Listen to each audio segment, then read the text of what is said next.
En bref, Ethereum France, donc nous on est une association à loi 1901, on est à but non lucratif, on existe depuis 2015 et on est actif depuis 2016. On fait trois choses principalement, donc des événements comme celui-ci, on organise également une conférence annuelle qui est EthCC. On publie du contenu sur nos blogs, on fait des traductions d'articles et plus généralement on est une petite communauté de membres actifs sur un Discord où vous pouvez participer, le groupe Meetup où vous retrouvez tous ces Meetups incluant celui-ci, nos Twitter, donc on gère le Twitter Ethereum France, on gère aussi donc le EthCC et la EthCC Week qui est la semaine d'événements autour d'EthCC, notre grosse conférence que j'ai mentionnée, et notre chaîne YouTube Association Ethereum France sur lequel vous pouvez retrouver ce Meetup en cours, mais tous les Meetups précédents, et aussi tout le contenu de nos conférences EthCC. Donc il y a beaucoup de contenu super intéressant renouvelé chaque année. Vous pouvez rejoindre l'association, même si on rencontre actuellement un petit problème technique, généralement vous pouvez devenir membre et ça vous permet de contribuer à l'association, d'écrire des articles sur notre blog, d'organiser des meet-ups dans votre ville. Si vous n'êtes pas ici ou même à Paris, vous pouvez nous aider à organiser les meet-ups et plus généralement participer à l'association. Et sans plus attendre, je vais présenter vite fait le programme de cette édition. Donc on aura un premier talk par Lucas de Stackware, suivi de zk-sync, donc par Esteban, et puis une présentation d'une implémentation d'Optimism qu'a fait Comet avec le paludier. Voilà, et ce sera suivi d'un petit apéro avec des boissons et des pizzas. Voilà, donc je passe tout de suite la main à Lucas de Starkware. Merci beaucoup.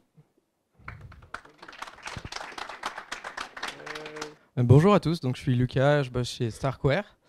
Je suis dans l'équipe exploration et nous, en gros, notre but, c'est de faire des projets open source de tout ce qui touche à Starkware, Starknet, etc. Et notamment Starknet. Starknet, c'est un Validity Rollup et donc je vais vous expliquer assez haut niveau comment ça marche. Ça vous aidera aussi pour la présentation d'après. Mais du coup, en gros, on arrive à un constat qu'en 2015, Ethereum est apparu. Et en fait, Ethereum, c'est vachement plus lent que les solutions de paiement qui sont sorties bien avant, par exemple l'Alipay ou les cartes de crédit. Donc pourquoi on en arrive à ça? Donc aujourd'hui, on a deux solutions. Soit les banques, soit Ethereum. Les banques, c'est tout le monde qui dit « Ok, je crois à la banque pour maintenir l'état de mon compte, pour process mes transactions, etc. » Ethereum, c'est l'inverse. C'est je crois à personne, je revérifie tout ce qui se passe, il n'y a rien qui est anonyme et tout peut être vérifié par tout le monde. Donc il y en a un qui est très rapide parce qu'il a une grosse machine qui exécute tout, l'autre très lent parce qu'il y a plein de petites machines qui réexécutent tout. Et donc la question c'est comment faire pour avoir un entre-deux et pouvoir avoir un réseau rapide mais sécurisé. Voilà. Donc soit on peut augmenter la gas limit du bloc, c'est ce qui a été fait dans plein de blockchains, mais en fait c'est pas ouf parce que tous les gens qui ont des trop petites machines, ils pourront pas suivre. Si à la fin on se retrouve avec des blocs énormes, il faudra des énormes serveurs pour les process et on retombera sur les banques. Donc c'est pas top. Sinon, il y a les fraud-proof rollup. Donc il y a Arbitrum et pas Optimism, mais en gros on trust un gros ordinateur, mais il y a quand même des gens qui peuvent vérifier que ce qui se passe est bon. Mais encore une fois, pas Optimism.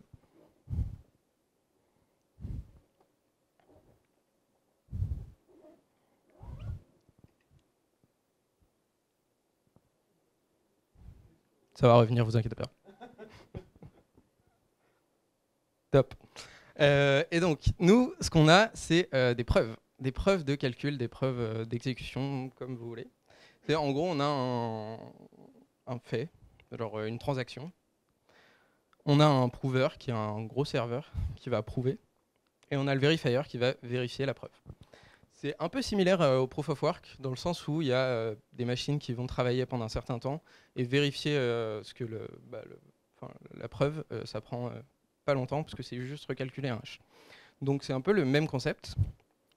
Et donc, on aurait une nouvelle architecture où on aurait une blockchain qui reçoit toutes les transactions.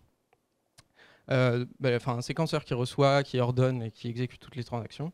On a le prover qui va réexécuter toutes ces transactions et les prouver. Et on aura un verifier qui va vérifier cette preuve. Et ça, appliqué à Ethereum, ça donne ça. L'ordi va tomber. Donc on a le prover au milieu. Bon, je peux pas montrer. Mais le prover au milieu qui va poster la preuve sur Ethereum. Et donc on hérite de la sécurité d'Ethereum parce que tous les nœuds d'Ethereum, ils vont réexécuter le code du verifier. Le code du verifier. Donc en gros, tous les nœuds Ethereum vérifient Starknet. Merci. Ok. Donc on poste sur Ethereum la preuve, mais on poste aussi les state updates, c'est-à-dire toutes les variables d'état des smart contracts. Si par exemple dans un contrat, on a stocké à l'emplacement 3, on a stocké 2, et ben on poste sur Ethereum update du contrat X 3.2. Et donc en fait on peut reconstruire tout l'état de la chaîne seulement à partir d'Ethereum. On a aussi les preuves, donc on peut les vérifier. Et donc on a un réseau qui est complètement trustless et sécurisé par le layer 1. Ok. Et donc ça nous donne quoi? Ça nous donne de la puissance de calcul vraiment pas chère. Et ça nous permet de faire pas mal de choses. Notamment dans le gaming, on a une communauté assez active gaming. Donc c'est Dojo, je ne sais pas si ça parle à des gens. Mais c'est un framework pour faire des jeux. C'est dans l'ambiance Autonomous World. Et on a en dApps qui existe déjà, on a Brix. C'était un concept de NFT où en gros on pouvait acheter des briques et après on pouvait les assembler et du coup créer un peu à la Minecraft, créer des plus gros NFT. Et ça demande énormément de puissance de calcul pour calculer les formes, etc. Et ça c'est possible sur Starknet parce que c'est pas cher. Sur Ethereum ce serait vraiment hors de prix. On peut avoir de l'IA on-chain aussi. On avait un bot de trading on-chain fait par Modulus Lab. Et du coup, il tradait en envoyant des messages en L1. Donc, il était entraîné et on pouvait le ping. Et après, il faisait des trades sur Ethereum directement. Gaming, art, etc. On a aussi l'account extraction natif. Donc, account abstraction, c'est le fait qu'on n'est pas, comme sur Ethereum, on n'a pas une clé privée et une clé publique. En gros, sur Starknet, tout est un smart contract, même les comptes. Sauf que les comptes, ils ont une interface spécifique. Ils doivent avoir une fonction de validation et une fonction pour exécuter. Donc, dans la fonction de validation, c'est là où on a l'équivalent de la vérification de la signature sur Ethereum. Donc, on peut mettre ce qu'on veut. Si on veut que la validation, ce soit je connais la préimage de ce hash, en fait, on peut l'avoir. On peut, si on veut ne pas vérifier une courbe spécifique. Par exemple, on pourrait avoir plusieurs schémas de signature. Donc, par exemple, vous avez tous un téléphone et il a tous une Secure Enclave. Et en gros, ça, c'est un petit composant sécurisé dans votre téléphone qui a une courbe elliptique spécifique. Et du coup, dans votre smart contract, vous pouvez coder une fonction qui vérifie une signature de cette courbe elliptique. Et du coup, vous pourrez vérifier des signatures de votre téléphone. On a un wallet qui a fait ça, Bravos. En gros, vous avez une clé qui est le hot wallet qui peut permettre de faire des transactions. Là, vous pouvez dire, j'autorise ce type de transaction, etc. Ou machin, enfin bref. Et ça, la clé, elle est stockée sur votre ordinateur. Et vous avez une master key qui est votre Face ID, qui vous permet d'envoyer une transaction pour changer la clé hot wallet, etc. Donc ça, c'est super pratique. Vous pouvez aussi avoir des session keys. En gros, vous donnez une signature à une dApp et elle peut la réutiliser pour envoyer des transactions à des contrats spécifiques, à des fonctions spécifiques. Donc ça, c'est cool pour les jeux. Aussi, vous pouvez grouper des transactions. Au lieu, par exemple, si vous voulez faire un approval, un transfert, un swap, vous faites ça dans la même transaction. Vous n'avez pas 3 fois à signer une transaction. Donc en vrai, c'est cool pour un peu tous les usages. On a aussi un bridge qui est trustless. Les optimistic rollup, c'est ça repose sur la théorie des jeux. En gros, on stake tant et si on fait n'importe quoi en L2, ben, on peut se faire slasher. Ici, là, c'est sur Starknet et sur zkSync et autres. En fait, tout est prouvé ce qui se passe en layer 2. Donc si par exemple, moi je dis je veux bridger de l'Ether sur Starknet, j'envoie de l'Ether sur un contrat. Le séquenceur Starknet, il regarde les events de ce contrat, il voit reçu tant d'Ether, machin. Il va consommer le message en L2, donc il va exécuter une transaction qui dit mint tant d'Ether à ce compte-là. Et du coup, ça va être prouvé par le prouveur. Ensuite, on renvoie la preuve en L1 et c'est vérifié. Et donc, en fait, Ethereum sait que, enfin, Ethereum sait pas, mais c'est vérifié que le message a bien été consommé et que on s'est pas mint 300 Ethers parce qu'on avait envie. Chacun peut construire son bridge parce qu'on a ce système de message qui du coup est assez modulaire.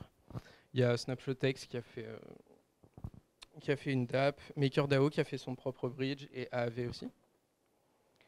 Vous pouvez aussi faire du DeFi pooling avec ça, c'est-à-dire par exemple si on a tous 1 euro et qu'on veut le stake sur Lido, et si on fait sur Ethereum, nos 1 euro il passe en gaz. Si on fait en L2, on se regroupe tous dans une pool, on met tous nos 1 euro, on arrive avec 100 000 euros, on bridge ça en L1 et on stake sur Lido et on paye beaucoup moins de fees. Les storage proof aussi, c'est important. En gros, ça découle de la computation qui n'est pas chère du tout. Les storage proof, c'est prouver prouver qu'on a une feuille dans un arbre de Merkle, en gros. En gros, si on a la state root d'Ethereum, je ne sais pas si tout le monde est familier avec ce que c'est, mais en gros, Ethereum, c'est un arbre de Merkle, c'est un arbre et on rehash tout. Bref, et ça nous donne du coup un hexa.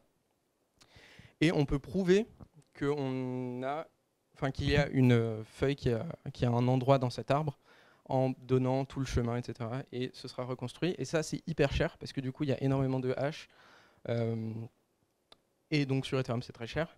Mais sur Starknet, c'est possible de le faire. Et donc, en fait, ce qu'on peut voir avec ça, c'est qu'on peut, par exemple, dire moi, je veux minter 30 Ethers à un mec qui a 30 Ethers en L1. Et donc, avec cette storage proof, donc, il pourra l'envoyer au contrat sur Starknet. Ce sera vérifiable et on pourra minter 30 Ethers. Ça, c'est si on ne veut pas utiliser le bridge, mais si on peut faire la même chose pour Solana, on peut faire la même chose sur toutes les blockchains. Et ça peut permettre de faire des transactions multi-chain. Ça, Herodotus, ils font pas mal les interactions cross-chain. Et je vous invite à regarder ce qu'ils font, parce qu'en vrai, c'est assez cool. Ensuite, le fractal scaling, ça, c'est les layer 3, les app chains, etc. En gros, chacun peut déployer son app chain. Par exemple, on peut mettre un StarkX sur un Starknet. Il suffit d'avoir un contrat verifier. Enfin, la même archi qu'en L1, mais en L2. Et ça permet d'avoir du coup des réseaux qui sont optimisés pour certains use cases. Donc, je le disais, StarkX c'est optimisé pour le trading. Ça permet du coup d'avoir, par exemple, Sorare, on pourrait le mettre en layer 3 qui se poste sur Starknet et ça réduirait encore leurs fees par rapport à Ethereum parce que la data availability elle serait beaucoup moins chère et le coût de vérification de la preuve, même s'il est marginal, ce serait moins cher. Et donc en fait tout ça c'est possible parce qu'on a notre langage de programmation qui s'appelle Cairo. En gros c'est un langage Turing complete qui nativement permet d'être prouvé, qui est optimisé pour ça. Donc par exemple zkSync, eux, ils transpilent du Solidity vers leur langage. Donc ils ont leur DSL aussi, qui est l'équivalent de Cairo. Mais ça, c'est pas, en soi, personne l'utilise. Ils utilisent que le compiler Solidity vers Zinc. Voilà. Mais du coup, il y a de l'overhead parce qu'il faut compiler le Solidity vers le Zinc. Alors que nous, Cairo, il n'y a pas d'overhead, c'est nativement optimisé pour ça. Mais c'est un peu lent parce qu'en fait, on a notre bytecode, c'est notre langage. Du coup, c'est lent parce qu'on a notre VM qui est une surcouche, enfin bref. Et du coup, ce qu'on veut faire, c'est le rendre aussi rapide que les autres étant C, C++, Go, Rust, etc. Et en fait, tous ces langages, ils sont rapides parce qu'ils utilisent du tooling qui existe depuis super longtemps. Ce que nous, on ne peut pas faire parce qu'on a notre propre langage. Et en gros, ils utilisent tous une représentation intermédiaire qui est LLVM AR, donc représentation intermédiaire LLVM. Et donc là, il y a optimiseur, coverage, compilation en WebAssembly, ou en RISC-V, enfin bref, il y a énormément de tooling. Et du coup, on fait un compiler pour compiler vers LLVM et pouvoir compiler en x86, donc ce qui serait exécuté nativement par les processeurs et ce qui ferait gagner énormément de TPS. Là, il y a une petite explication de comment ça marche. Je suis pas sûr qu'il y ait des masses de gens que ça intéresse. Levez la main ceux que ça. Ok, bon, il y en a un, ça me suffit. Donc ça, en gros, c'est un programme Cairo qui est assez débile, qui fait 1+2. Ça, c'est sa représentation en Sierra. Sierra, c'est notre représentation intermédiaire. C'est en gros un ensemble de bouts de code d'assembleurs Cairo qui seront toujours prouvables parce qu'avant, en fait, on pouvait faire assert 1 égale 2. Et en fait, c'est pas possible de prouver ça. Donc, si on avait une transaction qui était super chère et à la fin, il y avait assert 1 égale 2, bah, c'était revert, mais on pouvait pas l'inclure dans un bloc parce qu'on n'aurait pas pu le prouver. Donc, le séquenceur, bah, il se faisait DOS. Et du coup, on a créé notre représentation intermédiaire. Et donc là, on a les types qui sont utilisés dans le programme. Là, c'est les libfunc, donc ça, c'est les bouts de code Cairo Assembly qui sont déclarés ici. Là, c'est le corps du programme. Et en dessous, c'est le nom de la fonction avec la ligne où ça commence. Donc là, c'est le main et ça commence ligne 0, donc instruction 0. Et ensuite, on suit ce qui se passe. Mais voilà. Et donc, ça, c'est le bout de code en LLVM. Donc là, on retrouve un peu tout. C'est extrêmement beau. Mais du coup, je vais vous épargner ça. Parce que comme j'ai dit tout à l'heure, on a un optimizer. Et l'optimizer, du coup, il transforme le gros truc dégueu avant en juste ça. En fait, juste le résultat. Donc, un truc qui nous aurait pris beaucoup de temps en Cairo. Parce qu'en fait, chaque libfunc, c'est plusieurs instructions Cairo. Et ben, c'est transformé en une instruction LLVM qui ensuite du coup sera compilée en natif, donc x86, pour être directement exécuté par le CPU. C'est assez rapide parce que sinon c'est assez long, mais je vous invite à regarder cette présentation de Aki de Lambda Class. Eux, ils bossent sur Cairo native. En gros, moi, je vous ai parlé de Cairo en LLVM. Mais eux, ils ont fait, de Sierra en LLVM, eux, ils ont fait Sierra 2MLIR, c'est une autre représentation intermédiaire un peu plus moderne. Et du coup, Aki a fait une présentation qui est assez intéressante à la Starknet CC de cet été, si vous n'y étiez pas. Et voilà, c'est la fin. Ça, c'est le lien vers le Starknet Book. Donc, c'est l'équivalent du Rust Book, mais pour Starknet. Donc, si vous voulez commencer quelque part, c'est un bon endroit. Bonsoir à tous. Tout d'abord, merci beaucoup à Ethereum France et à Nathan pour l'organisation de ce meet-up. C'est chouette d'être ici avec vous ce soir. Je m'appelle Esteban, en ligne Sisyphos. Je suis community manager chez zkSync. Ça fait maintenant, chez Matter Labs, la team qui est derrière le protocole zkSync. Ça fait maintenant 2 ans que je suis chez Matter Labs. Ce soir, j'aimerais vous parler de 3 sujets. Premièrement, le zk Credo. Deuxièmement, zkSync. Et troisièmement, le zk Stack. Récemment, il y a eu un article sur le blog de Vitalik qui appelait la communauté à rendre Ethereum cypherpunk again.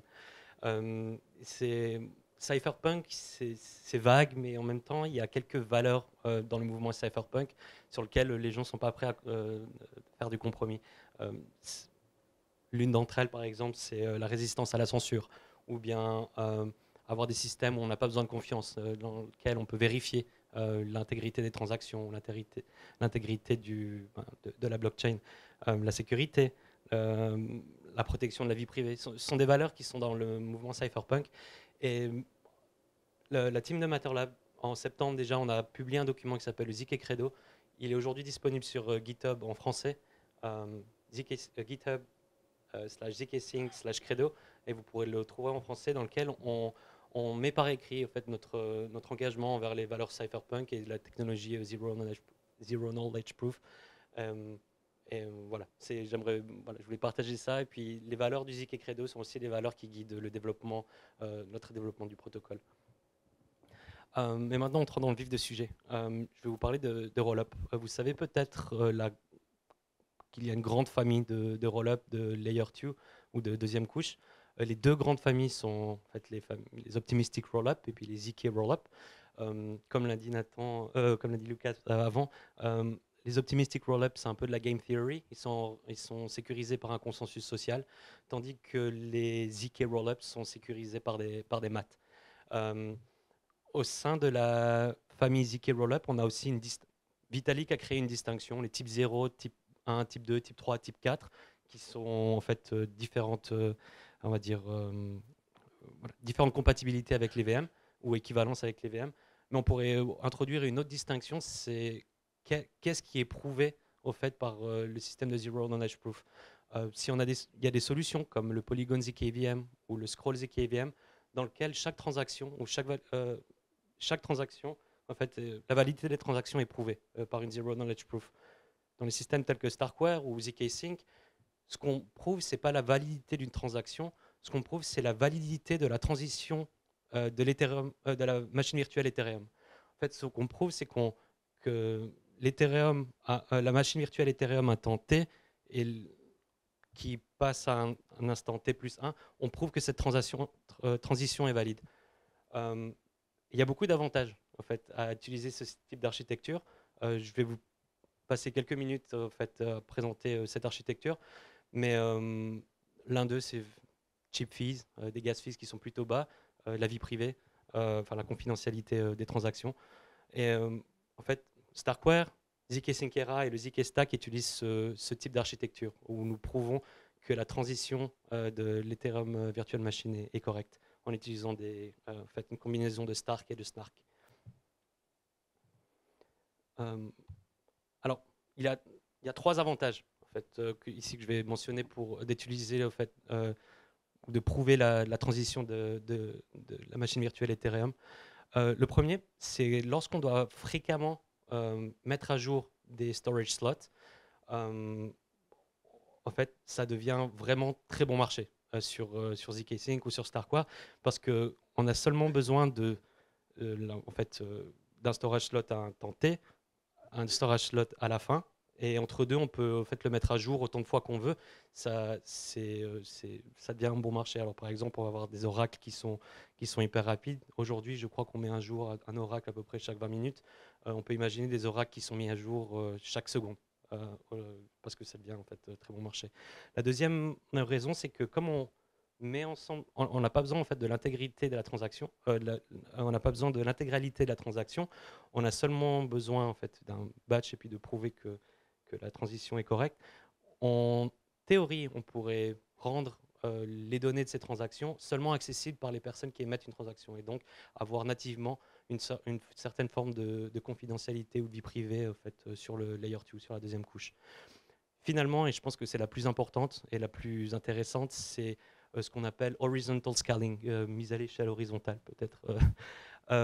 C'est-à-dire que on peut avoir du vertical scaling dans les cas des blockchains monolithiques comme Solana, ou bien on peut avoir ce qu'on appelle horizontal scaling, c'est-à-dire d'avoir une infinité d'applications qui tournent, mais qui ne sont pas constraintes par un goulot d'étranglement, par exemple, comme un sequencer ou par votre prover. On l'a vu, par exemple, récemment, je crois qu'entre octobre et janvier, il y a eu beaucoup de chaînes EVM qui ont été spammées par les inscriptions. Je ne sais pas si vous avez vu ça. Et on a vu les gas fees qui ont piqué sur Optimism, Arbitrum, sur Polygon ZKVM, mais pas sur zkSync.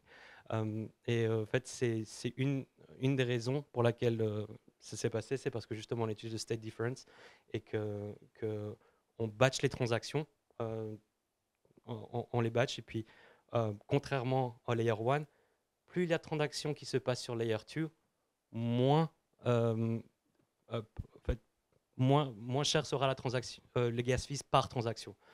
Je crois qu'il y a un consensus au sein de la communauté Ethereum que la plupart des coûts des gas fees dans le futur, enfin, dans le futur court et à moyen temps, il sera principalement dû au data availability cost. On a des solutions comme Celestia, comme Eigenlayer qui commencent à émerger qui pour rendre justement ces coûts bon marché. On peut le faire et puis dépendre après avoir on va dire des trust assumptions qui sont un peu plus qui sont différentes du layer 1. Ou bien on peut utiliser des architectures qui mettent ensemble toutes ces transactions et puis qui prouvent la validité de ces transactions comme ce qu'on fait sur zkSync. Je vous invite à voir 2 articles qui je pense super intéressants. Ici, un, il est écrit par Pauline Aya, je ne sais pas si vous connaissez le chercheur, et le deuxième, il est écrit par 1KX. Et les deux, en fait, je pense que en fait, ils font l'argument que le state transition, c'est peut-être un design qui peut être très intéressant pour rendre Ethereum scalable et cheap.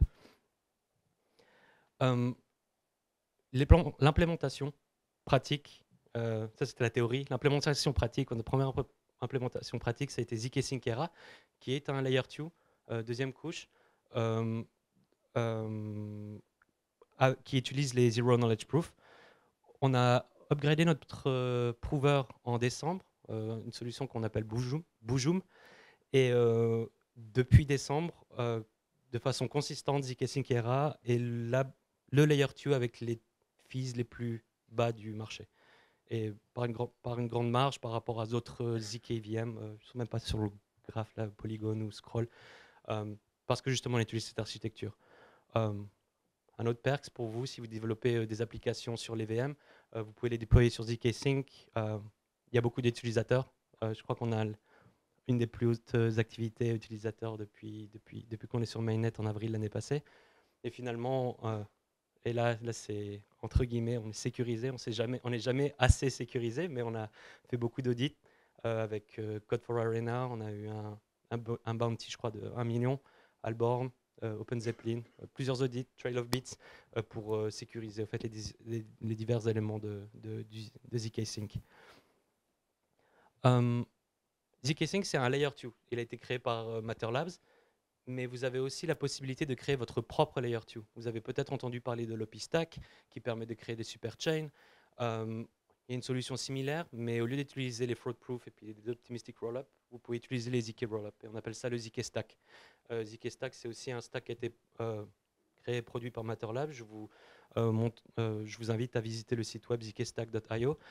Essentiellement, il vous permet de déployer votre propre layer 2 ou layer 3 qui settle donc sur zkSync Era de façon totalement personnalisée. Vous pouvez avoir un rollup qui a un séquenceur centralisé, vous pouvez payer vos gas fees en n'importe quel ERC20, vous pouvez avoir une blockchain qui est totalement privée, ou bien vous pouvez... Enfin, voilà.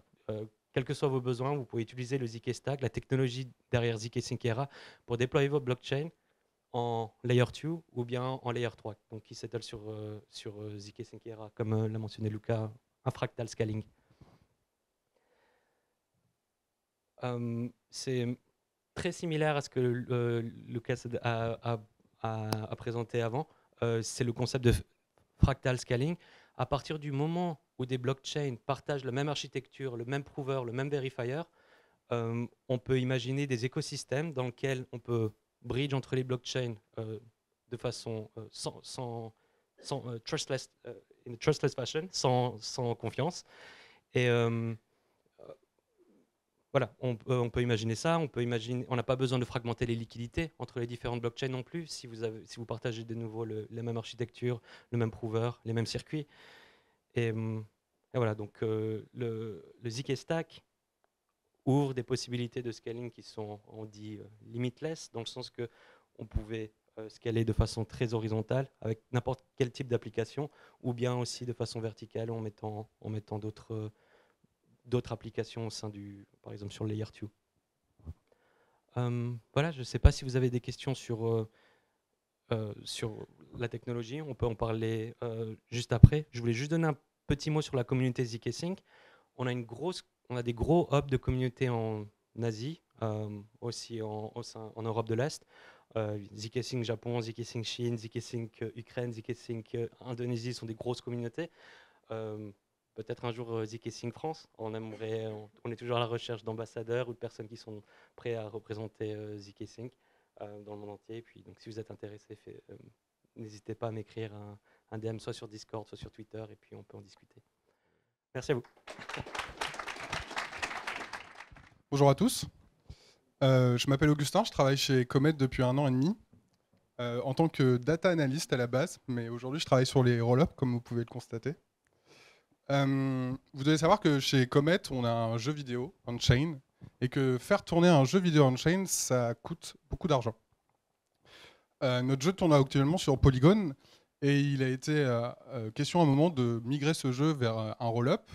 Et mon CTO est venu me voir et m'a demandé combien ça coûterait de faire tourner ce jeu sur un roll-up.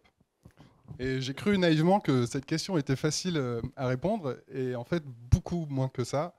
Et il se trouve que les roll-up Optimism, comme Optimism et Arbitrum, ont des façons de calculer les frais de transaction très différents.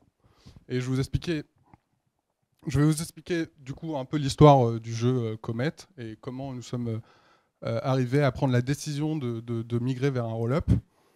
Je vous expliquerai après dans les grandes lignes comment fonctionne un roll-up comme Optimism et Arbitrum, et je vous expliquerai avec plus de précision après comment les frais de transaction sont calculés sur ce genre de roll-up. Après, je vous expliquerai une implémentation d'un DAC qu'on a fait sur Optimism, et donc forcément la modification du calcul des frais de transaction pour prendre en compte cette implémentation. Et enfin, je vous parlerai de la solution qu'on a choisie pour notre prochain jeu. Donc Comet, ça commence en 2021 avec un jeu entièrement on-chain où toutes les actions des joueurs sont faites on-chain sur Polygon, à une époque où le coût d'utilisation de Polygon était particulièrement faible. Notamment le Matic était très très bas et le nombre de transactions sur Polygon était extrêmement bas. Donc pour les joueurs, c'était assez rentable de jouer. Surtout c'était une époque, en début 2021, play to earn, donc il fallait que les joueurs puissent gagner de l'argent. Sauf que quelques mois après, le réseau explose. Et pour les joueurs, ça devenait plus compliqué de gagner de l'argent. Déjà, il y avait une player base de plus en plus importante, donc le reward par joueur était de moins en moins important. Et surtout, le coût du Matic et le gas price explosaient, ce qui fait que le coût pour jouer au jeu était hyper important et les joueurs ne gagnaient plus d'argent.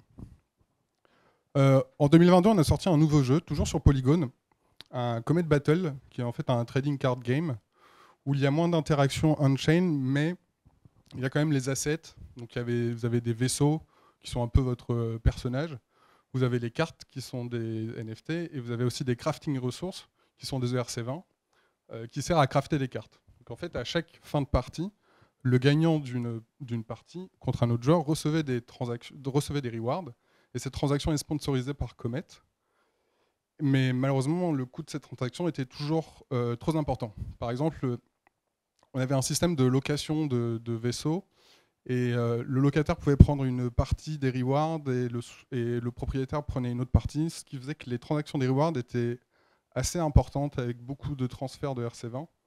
Et ça nous coûtait à un certain moment quasiment 10 centimes par partie gagnée. Pour un jeu où il y a quasiment eu plus de 500 000 parties, ça a commencé à revenir extrêmement cher pour nous de maintenir ce genre de jeu. Et enfin, nous allons bientôt sortir une version redesignée de Comet Battle qui s'appellera Cosmic Battle. Et on a pour objectif de le déployer sur un roll-up. Donc, les roll-ups comme Optimism et Arbitrum fonctionnent de cette manière. Quand vous payez une transaction sur Ethereum, vous avez deux principaux coûts, qui est le coût d'exécution de la transaction et le coût de la data availability.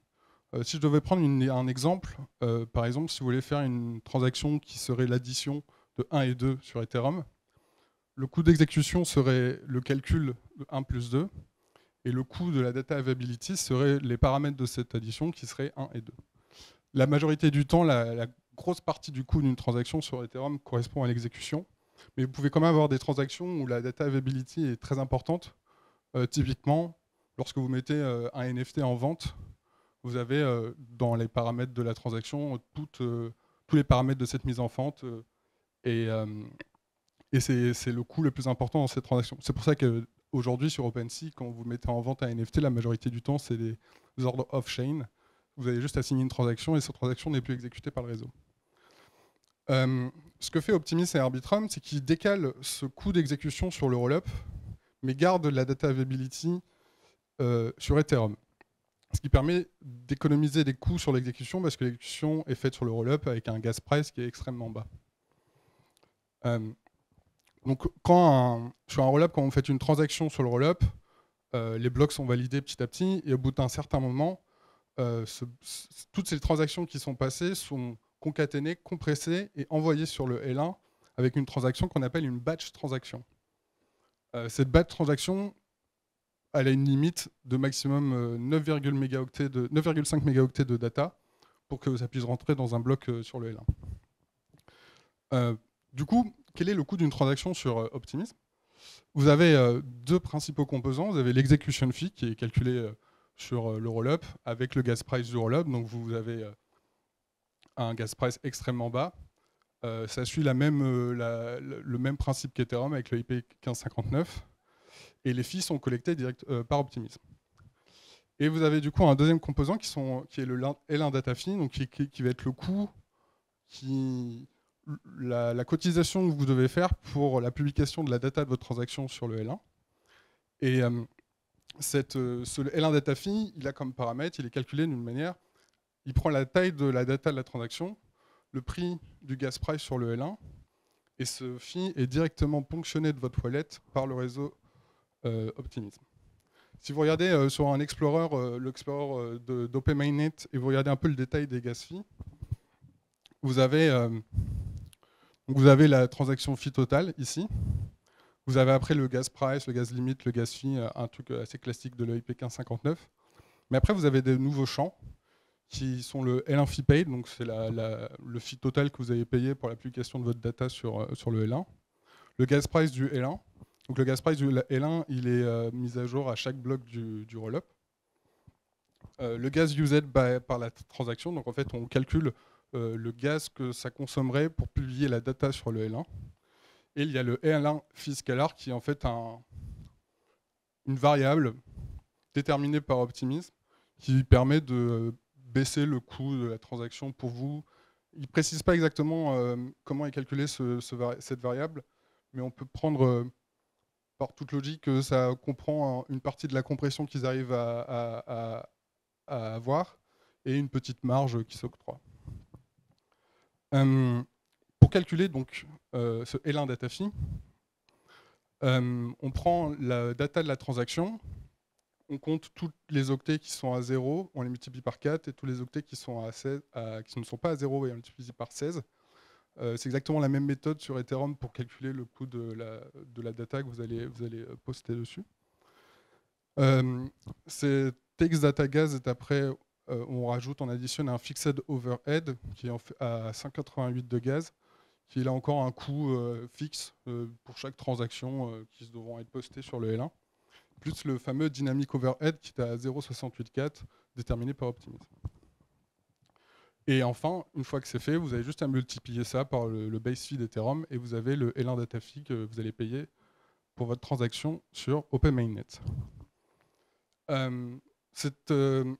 Donc ça permet d'avoir une réduction des coûts de transaction assez importante, mais pour le gaming, malheureusement, c'est pas suffisant parce que le coût de la data est encore assez important. Et chez Comet, dans nos transactions de notre jeu, on a souvent pas mal de data qui correspondent aux paramètres de la partie qui a été gagnée, qui a gagné, quel token ID du vaisseau qui a gagné la partie. Donc on a un coût en data encore assez important.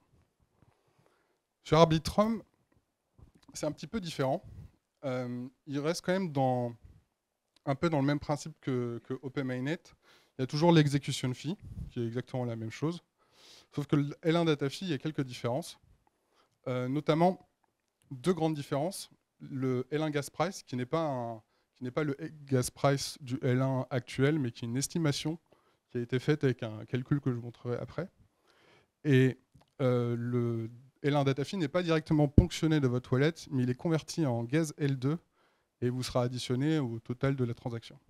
Donc si on regarde sur l'Explorer, on peut voir que le gaz limite. Donc typiquement, là, c'est une transaction de transfert. Donc, une transaction de transfert, normalement, c'est 21 000 de gaz.